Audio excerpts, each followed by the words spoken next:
அப்போ கூட நடிக்கிற அந்த நடிகர்கிட்ட அவர் சொல்லியிருக்காரு, ஓங்கி ஒரு எத்துங்க, நீங்கள் எத்துல அவன் போய் வெளியே விழணும், அவனுக்கு நடிக்கணுன்ற ஆசையே வரக்கூடாது. வந்து ஒரு சின்ன ஒரு காட்சி போய் நிற்கிறேன், என்ன அந்த நடிகர் ஓங்கி எத்துனாரு, நான் அவன் எத்துனதை தாண்டி எங்கிட்ட போய் விழுந்துட்டேன். அவங்களா சிரிச்சாங்க. எனக்கு நம்பிக்கை மட்டும்தான் இருந்தது. அவர் எப்போ பார்த்தாலும் ஏய் சாரிடா அன்னைக்கு ஒரு மிதிச்சதுக்கு, எப்போ 30 வருஷம் முன்னாடி மிதிச்சேன், நீ மிதிச்ச மிதியில தான் நான் வந்து இந்த இடத்துல விழுந்திருக்கேன்னு நினைக்கிறேன்.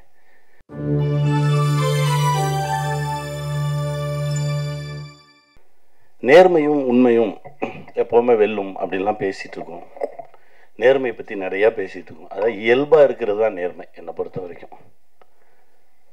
நான் என்னுடைய காலங்களில் அப்படி தான் கடந்து வந்திருக்கேன். ரொம்ப இயல்பாக தான் இருப்போம். எனக்கும் அமீரண்ணனுக்குமான உறவு அப்படி தான் ஆரம்பித்தது. எனக்கு அமீரண்ணனை தெரியும், தூரமாக இருந்து. நம்ம சேரன் ஆஃபீஸுக்கு வெளியில் ஒரு டீ கடையில் நின்றுட்டுருக்கேன். அப்போ உன்னை சேரன் ரிலீஸ் ஆகிடுச்சு. அண்ணன் வந்து சேரன் அண்ணனை பார்த்துட்டு அவருடைய ராம் படத்துக்கு ஒரு பூஜை இருக்குது, அதுக்கு வாங்கன்னு சொல்லி கூப்பிட்டுட்டு வெளியில் வந்திருக்காரு. எனக்கு தெரியாது. நான் டீ கடையில் ரோட்டில் நின்றுருக்கேன். போன கார் நிறுத்தி இறங்கி வந்தார். அந்த டீ கடை கூட டீ கடை கிடையாது, தள்ளு வண்டியில் கடை வச்சுருப்பாங்க. நேராக இறங்கி வந்தார். உன் படம் எனக்கு ரொம்ப பிடிச்சிருந்தது தம்பி, உன்னை சார்ந்தது எனக்கு ரொம்ப பிடிச்சிருந்தது. நான் சொந்தமாக ஒரு படம் எடுக்கிறேன், ராம்னு ஒரு படம், அதுக்கு இன்னும் 2 நாளில் பூஜை இருக்குது, நீங்கள் வரணும் அப்படின்னாரு. அப்படி தான் ஆரம்பித்தது. அதுக்கு பிறகு திடீர்னு ஒரு நாள் நான் வந்து உதயம் தேட்டருக்கு வெளியில் ஆப்போசிட்டில் ஒரு பஸ் ஸ்டாப்பில் நின்றுட்டு இருக்கேன். எங்கே இருக்க அப்படின்னு ஒரு ஃபோனு. நான் அப்படியே ஆப்போசிட்டில் பார்த்துட்டு, அண்ணே உதயம் தேட்டருக்கு வெளியில் ஒரு பஸ் ஸ்டாப் கிட்ட நின்றுட்டு இருக்கேன் அப்படின்னேன். இப்போ தான் உன்னை கடந்து போனேன், இந்த யூட்டர்ன் அடித்து வரேன், ஏன் ரோட்டில் நின்றுருக்க வா அப்படின்னு சொல்லி திருப்பி கூட்டிகிட்டு போனார். இந்த உண்மை இருக்குல்ல, இதுதான் நம்மளை இறுக்கி பிடிச்சிக்கும். சுப்பிரமணியபுரம் பண்ணும்போது அப்படி தான் எல்லாத்தையும் விட்டாச்சு. 3 மெகாவையும் கொடுத்தாச்சு. இந்த அசோசியேட்டுக்கு எல்லாத்துக்கும் கொடுத்து நான் நிராயுத பாணியாக போகிறேன். அங்கே என்ன பண்ணி வச்சுருந்துருக்கான், ஒருவேளை இவர் வந்து நம்ம சொல் பேச்சை கேட்காம 2 படம் டைரக்ட் பண்ணியிருக்காரு, 2000 எபிசோடு எடுத்திருக்காரு, வேறு ஏதாவது பண்ணார், நம்ம சொல்கிறத கேட்கல அப்படின்னா நம்ம ஒரு சப்ஷூட் வச்சுக்குவோன்னு சொல்லி சசி வச்சுருந்துருக்கான். எனக்கு தெரியாது. என் ரூம் பக்கத்து ரூம்லேயே இருந்திருக்கான் அந்த சப்ஷூட். நான் போய் நான் பாட்டுக்கு எனக்கு நான் பாட்டுக்கு போனேன், நான் பாட்டுக்கு நின்னேன். ஏன்னாப்பா எனக்கு கூப்பிடவே மாட்டேறீங்க அப்படின்னா, இல்லை ஒரு 2 நாள் நீங்கள் சாப்பிட்டு தூங்க, அப்புறமா எடுப்போம், ஏன்னா ரொம்ப ஸ்ட்ரெஸ்ஸாக இருக்குது முகம் அப்படின்னு சொல்லி ஒரு 2 நாள் ரெஸ்ட்டு கொடுத்தாங்க. 3ஆவது நாள் போய் ஷூட் பண்ணுறோம். ஒரே ஒரு ஷார்ட் நடிச்சு நீங்கள் கிளம்புங்க அப்படின்னாங்க. நான் போய் என்ன பண்ண போகிறேன், நீ தான் எடுத்துகிட்டு இருக்கல, நான் நிற்கிறேன் அப்படின்னு சொல்லி வேட்டியை மடிச்சு கட்டிட்டு க்ரௌடை கிளியர் பண்ணிகிட்டு இருந்தேன். க்ரௌடை கிளியர் பண்ணிட்டு இருக்கும்போது சசி கூப்பிட்டான், அண்ணே இங்கே வா, அதை பார்க்குறதுக்கெல்லாம் ஆள் இருக்குது, நான் நடிக்கிறேன், நீ எடு அப்படின்னா. அங்கே தான் ஆரம்பிச்சது. ஒரு உண்மையும் நேர்மையும் தான் நம்மளை இழுத்துக்கிட்டே போகும்.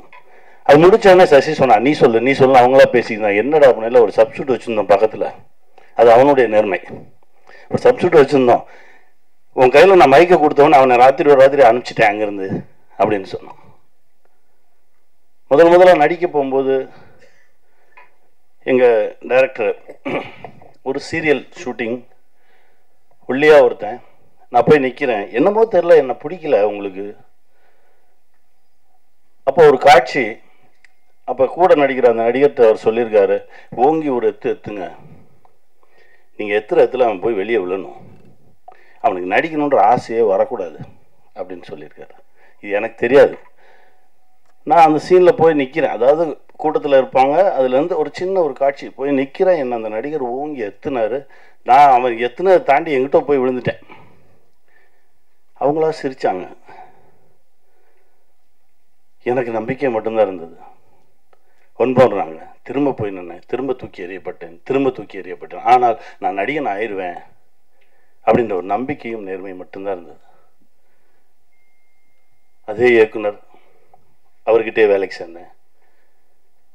நான் இல்லாமல் அவரால் இருக்கவே முடியாது அப்படின்ற ஒரு நிலை, நான் அவரை விட்டு வெளியே போகிறேன்றப்ப கண்ணீர் விட்டு நிலை எல்லாமே பார்த்தேன். அந்த நடிகருப்பும் இருக்கார், என்னுடைய நண்பர் தான் அவரும். அவர் எப்போ பார்த்தாலும் ஏய் சாரிடா அன்றைக்கி ஒரு மிதிச்சதுக்கு, எப்போ 30 வருஷம் முன்னாடி மிதிச்சேன், நீ மிதிச்ச மிதியில் தான் நான் வந்து இந்த இடத்துல விழுந்திருக்கேன்னு நினைக்கிறேன். இப்படி கடந்து தான் ஒரு இடத்த வந்து நின்றுருக்கோம். இதில் நேர்மைன்றது தனி வார்த்தையெல்லாம் கிடையாது, நம்மளுடைய இயல்பு, நம்முடைய உண்மைத்தன்மை. முன்னெல்லாம் கெட்டவனை பார்த்தா அவன் கூட சேராத, எதில் வம்பில் மாட்டி விட்டுருவான்னு சொல்லுவாங்க. இப்போ அதே வார்த்தையை நல்லவனை பார்த்து சொல்ல ஆரம்பிச்சிட்டாங்க. அவன் கூட சேராத, அவன் ரொம்ப நல்லவன், ஏதோ வம்புல இழுத்து விட்டுருவான் அவனியா அப்படின்னு. அந்த அளவுக்கு நமக்குள்ள இருந்த பிறழ்வு அதிகமாயிடுச்சு. நந்தா அவருடைய ஒரு படைப்பு திடீர்னு ட்ரெய்லருக்கு வாய்ஸ் கொடுக்கணும் அப்படின்னு கூப்பிட்றாரு. போனேன். இதற்கு முந்தைய படைப்பு அதே மாதிரி தான். அண்ணே இந்த ஓப்பனிங் வாய்ஸ் கொடுக்கணுண்ணே, யாரோ கேட்டோம், வரேன், அதுக்கும் பேசினேன். அதாவது நந்தாவுக்கு எனக்கும் இடையில ஏதோ ஒரு தொடர்பு இருந்துக்கிட்டே இருந்தது. இன்னும் சொல்லப்போனால் சோலா கிரியேஷன்ஸில் நான் ஒரு கதை சொல்லிட்டு வரேன். கதை சொல்லிட்டு வெளியே வரும்போது பொன்றங்கான சொல்கிறார், காலையில் தாண்டா ஒருத்தன் வந்து கதை சொன்னான், நான் ஓகே பண்ணிட்டேனே அப்படின்னாரு. என்ன கதைண்ணே அப்படின்னா அதுதான் கல்லூரியின் கதை. அங்கேருந்து ஆரம்பிச்சது. இவர் யார்? நம்ம இப்போ போனோம், ஒரு காலையில் ஒருத்தர் வந்து ஓகே பண்ணிட்டு போயிருக்காரு, அவர் யாருன்னு சொல்லி தேடி தான் நான் நந்தாவை பார்த்தேன். அப்படி ஆரம்பித்தது தான் இந்த பழக்க வழக்கம். பட் என்னென்னா ஒரே நேர்கோட்டில் தான் பயணிச்சுட்டு இருக்கோம், அப்படி தான் நான் நினைக்கிறேன். என்னை விட நல்லவன் நந்தா, அவ்வளவு நேர்மையானவன். எங்கள் அண்ணன் சொன்ன மாதிரி நான்லாம் அந்த 2வது ரகம் அந்த செயினை எடுத்து இது யாருதுனாவது கேட்பேன். நந்தா ஐயோ அப்படின்னு சொல்லி தள்ளி ஓடிடுவார். அவ்வளவு நல்லவர். நந்தா மனசுக்கு எப்போவோ மிகப்பெரிய ஒரு இடத்து தொட்டிருக்கணும். இப்போ அந்த வாய்ப்பு கிடைக்கும். ஏன்னா நம்ம எதுக்கு வேணாலும் ஆசைப்படலாம், எஃபர்ட்ஸ் போடலாம். ஆனால் நமக்கு என்ன கொடுக்கணும், எப்போ கொடுக்கணும் அப்படின்னு முடிவு பண்ணுறது காலம்தான். அந்த காலம் இப்போ வந்துடுச்சு. நந்தா, உங்கள் உழைப்புக்கும் உங்களுடைய உண்மைத்தன்மைக்கும் நம்ம மாணிக்க மாதிரி தான். நீங்கள் என்னைக்கு இருந்தாலும் உங்களுக்கு வெற்றி தான், ஜெயிச்சுக்கிட்டே இருப்பீங்க. இந்த கதை கேட்ட உடனே நான் சொன்னேன், எனக்கு எழுதி கொடுத்துருங்க. ஏன்னா இவர் சொன்ன ஒரு மாதிரி மெஸ்மரைஸ் பண்ணுறாரு. அப்படியே பார்த்துக்கிட்டே இருந்தால் அவரும் எழுதுருவார், நம்மளே எழுத வச்சுருவார். நான் சொன்னேன், ஏய் இரு, அதெல்லாம் அப்புறம் நீ முதல்ல எழுதி எனக்கு புத்தகமாக கொடுங்க, நான் தனியாக உட்காந்து படிக்கணும் அப்படின்னு சொல்லி அனுப்பிச்சேன். தனியாக எனக்கு ஒரு புக்கு வந்தது. எனக்கு புக்கை படித்தோடனே சொன்னேன், உடனே ஷூட்டிங் போவோம். இல்லை நீங்கள் அங்கே ஹைதராபாத், நான் எங்கே இருந்தாலும் வருவேன். அப்படி தான் சாட்டை நடந்தது. அன்பழகன் வந்து சொல்லிட்டு போயிட்டாரு, இதை உடனே சொல்லிடணும். ஒரு சில கதைகள் நம்மளை கூட்டிகிட்டு ஓடும். அந்த கதையில் இருக்கக்கூடிய உண்மைத்தன்மை நம்மளை இயக்கும். அப்படிதான் திருமாணிக்கம் தன்னை உருவாக்கிக்கிச்சு. நாங்களாம் யாரும் எதுவும் பண்ணல, அதுவா தன்னை உருவாக்கிக்கிச்சு. அதுக்கு தேவையான ஆட்களை அதுவே எடுத்துக்கிச்சு. அனன்யா ரொம்ப அற்புதமாக நடிச்சிருக்காங்க, ரொம்ப பயங்கரமாக நடிச்சிருக்கம்மா.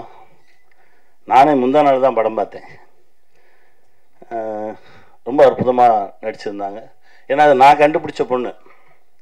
அது எப்படின்னா, சசி இருக்கானே எதை கொண்டு வந்து நிப்பாட்டினாலும் நொட்ட சொல்லுவான். நாடோடிகளில் ஹீரோயின் தேடணும்னு சொல்லி நானும் கதிரும் தேடுறோம். ஒரு 2 மாதமாக தேடிக்கிட்டு இருக்கோம். இப்போ இந்த பொண்ணை கண்டுபிடிச்சி கதிர் வந்து ஒரு வீடியோ பண்ணிட்டான். வீடியோ பண்ண பிறகு நைட்டு ஒரு 2 மணிக்கு நான் முழிச்சிருக்கேன். டக்குன்னு எந்திரிச்சு, என்ன சகோ முழிச்சிருக்கீங்க? இல்லை சகோ, நைட்டு படக்குன்னு முழிச்சு பார்த்தா அந்த பொண்ணு நல்லா இருக்கான்னு பார்க்கணும். படக்குன்னு முழிச்சு பார்த்தா நல்லா இருக்கான்னு பார்க்குறீங்களா?